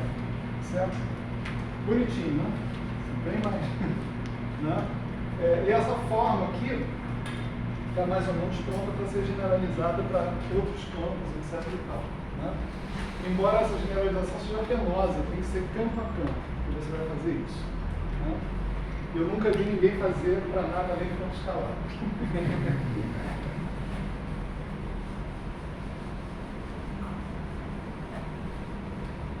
Bom, então o que nos resta? Nos resta pegar essa solução que eu acabei de apagar convenientemente, né? E substituir aqui, tá certo? E aplicar o método da transformagem Fourier, no final das contas. Então,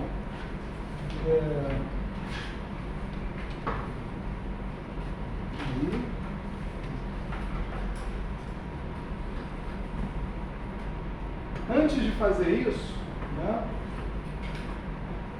eu tenho que mostrar uma propriedade para vocês, né, desse novo objeto, essa integral funcional, né, que eu acabei de definir aqui. Né? É razoável a gente pensar que essa medida funcional, seja ela o que for, né, ela é invariante translacional. Ou seja, se você fizer uma translação do a de x, que é a sua variável de integração, né, por uma certa função fixa, a zero de x, né, você deveria ter dA' igual a dA. Intuitivamente é bem óbvio isso, tá certo? Porque cada cara desses, né, dA' de x é dA de x mais A0 de x. A de x é sua variável de integração. O A0 de x é um número. É como se você estivesse pegando x e trocando por x mais x0. A tua medida de integração tem que ser invariante por isso. Né? Você estende isso para cada elemento que compõe a medida dA de x e você imagina que ela deveria ser invariante translacional. Seria muito estranho se ela não fosse. Tá certo? Então essa invariância translacional permite que a gente deduza uma propriedade da integral funcional que é crucial, né? Que é a seguinte: vamos supor que eu estou fazendo a integração funcional de um certo funcional g de A, tá certo? Como isso é uma integral, né? Tá certo? Então isso é invariante pela mudança de rótulo, né? De integração, tá certo?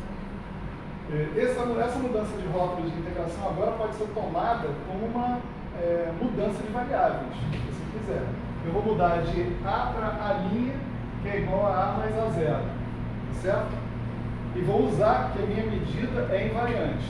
E além disso, vou usar que o A0 é infinitesimal. Estou fazendo uma translação infinitesimal, né? Então vamos fazer A' é igual a A mais delta A0, tá certo? Delta A0 é infinitesimal. Então isso daqui vira integral em dA, supondo que a minha medida é invariante translacional do nosso g de A. Tá certo? G de A mais delta A0.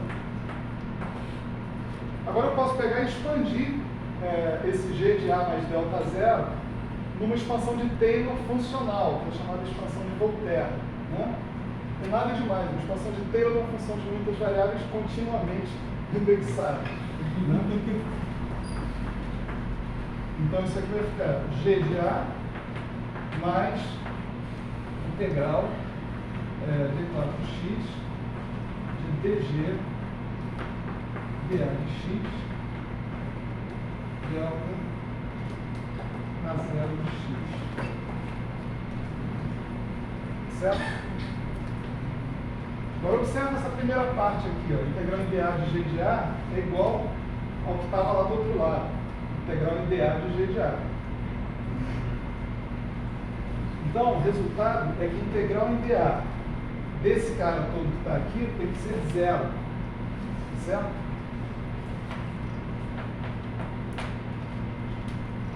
Vou tirar a integral de 4x, porque ela não tem nada a ver com a integração desses caras aqui. Vou tirar o a0 de x, porque não tem dA0 de x aqui no meio dessa história. Delta 0 de x é uma constante para a integração funcional. Então, o que a gente obteve aqui, integral em dA, dg dA de x igual a zero. Olha, eu estou integrando com um delta zero absolutamente arbitrário, tá certo? O único jeito disso aí dar zero para qualquer delta zero que eu coloque aí é se esse cara que está aqui for zero.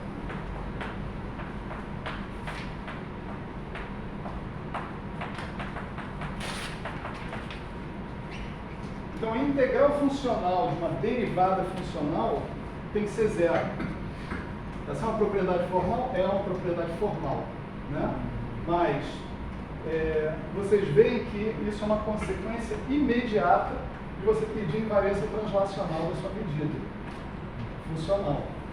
E a invariância translacional da sua medida funcional é uma coisa meio óbvia, tá certo? Para você negar que a sua medida funcional não seja invariante translacional, você precisa rebolar, né? Tem que dar um bom motivo. Tem que definir a sua medida de alguma maneira, né? E mostrar que essa definição, embora satisfaça todos os canos, não é invariante translacional. Nunca ninguém conseguiu fazer isso, né? Então, grave bem que a integral funcional de uma derivada funcional é zero, tá certo?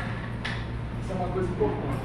Mas grave melhor ainda isso aqui, que a medida funcional é invariante translacional. Faltam 5 minutos, vamos ver se eu consigo, né, chegar aqui num ponto específico, né?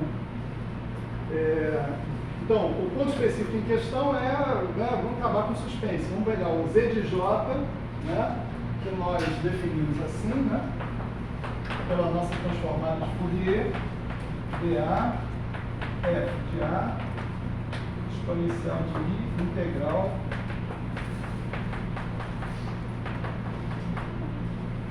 j de x a de x, e vamos pegar esse z de j e substituir aqui. Tá certo? O que vai acontecer? Isso aqui dane-se, né? Vamos dizer assim, e o D'Alembertiano mais M2, porque a integral funcional não é em x, é em a de x. Tá certo? Então isso aqui é praticamente uma constante para a integral funcional. Essa derivada em relação a j de x, agora, ela entra na minha integral funcional, porque j de x não está sendo integrado. Tá certo? Como se isso aqui depende de j de x, eu estou derivando em relação a isso. Claro, estou comutando derivada com integral, isso tem uma hipótese implícita, a de que a integral está bem definida. Mas essa aí não vale, né? Essa hipótese a gente não está usando. Quem disse que a integral está bem definida? Não importa, faz de conta que a integral está bem definida. Então, d dj de x entra aqui e vai bater aonde? No único lugar que tem j de x aqui dentro, que é esse cara que está aqui. Toda vez que você faz 1 sobre i d dj de x atuando aqui dentro, o que vai acontecer? Esse d dj de x vai atuar na exponencial, repetir a exponencial, aí vai subir aqui, derivar essa integral funcional, essa integral, em relação a j de x. Então, de todos os j de x, ele escolhe aquele que interessa para ele, tira ele da jogada e faz cair um a de x aqui para fora. Então, cada derivada funcional multiplicada por 1 sobre i, tá certo?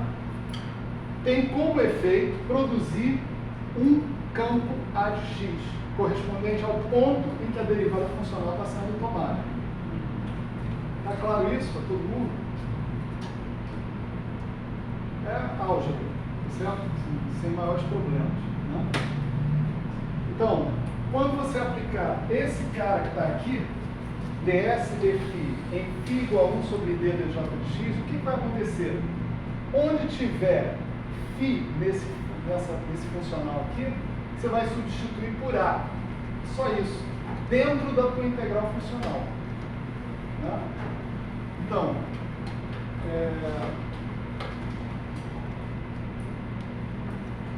Supondo que eu peguei esse Z de J, substituí aqui embaixo, tá certo? E apliquei esse operador lá, né? O que eu vou obter? Vou obter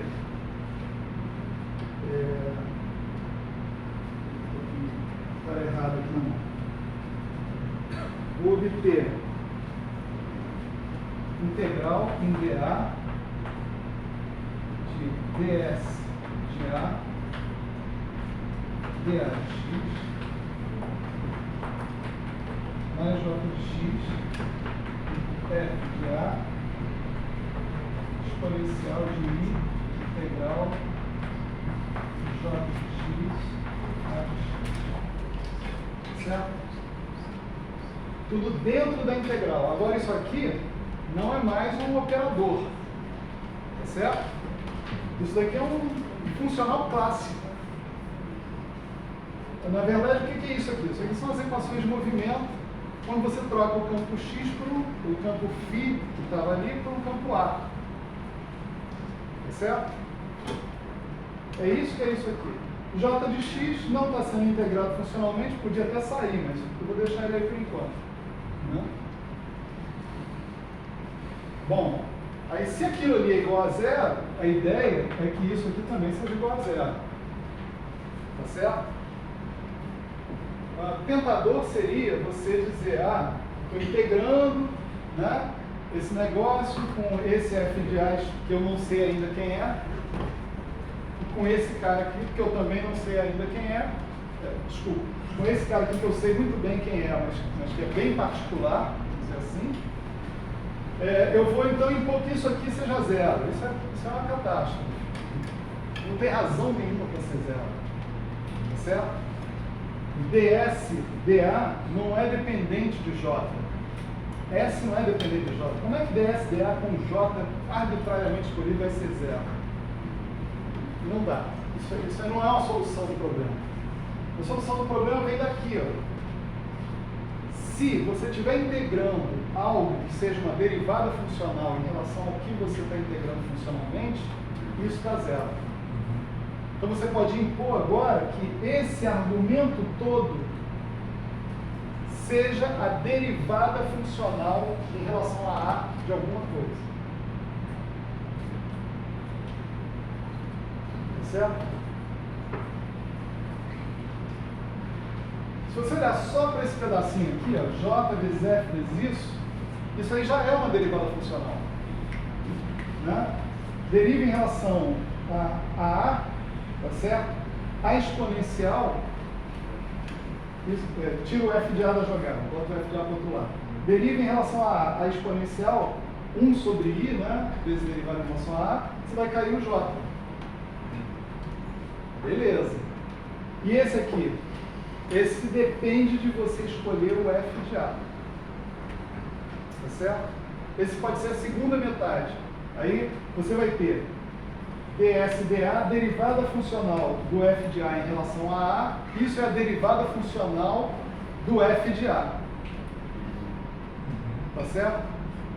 Quem teria que ser o f de A para que isso fosse essa derivada funcional? Né? Resposta, mas não única. Né?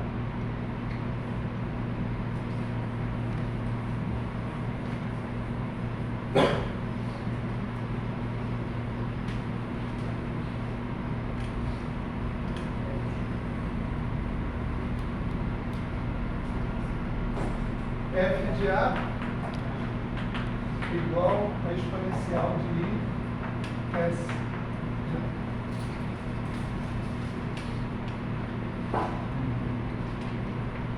Ó, ds, dA vezes exponencial de I S de A é a derivada funcional em relação a A da própria exponencial de I S de A.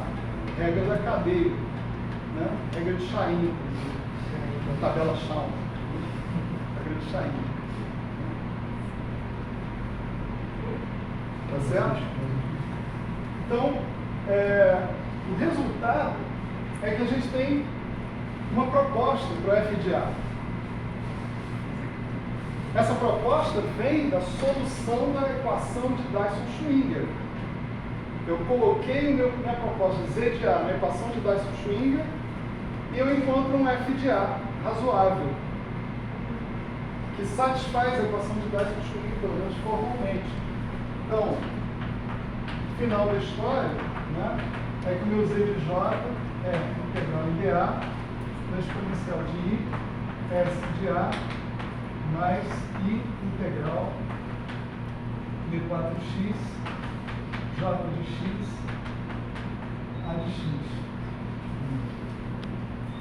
Bom, agora é o seguinte, está claro que esse A é o campo, né?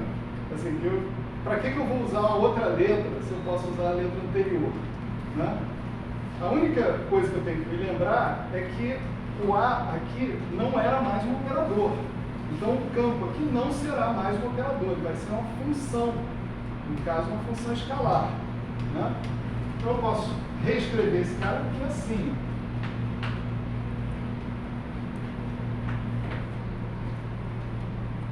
Agora, φ de x, esqueçam tudo que ele significava como operador quântico relativístico, tá certo? Ele aqui, ele é simplesmente uma função escalar. Ele é uma função escalar porque o j de x, teoricamente, é escalar também, tá certo? E a gente precisa que o j de x seja escalar porque a gente tem invariância de Lorentz no processo inteiro, né? Então a gente tem agora uma expressão para o Z de J. E mais do que isso, né? Lembra que o nosso S podia ser separado em S0 mais SI, tá certo?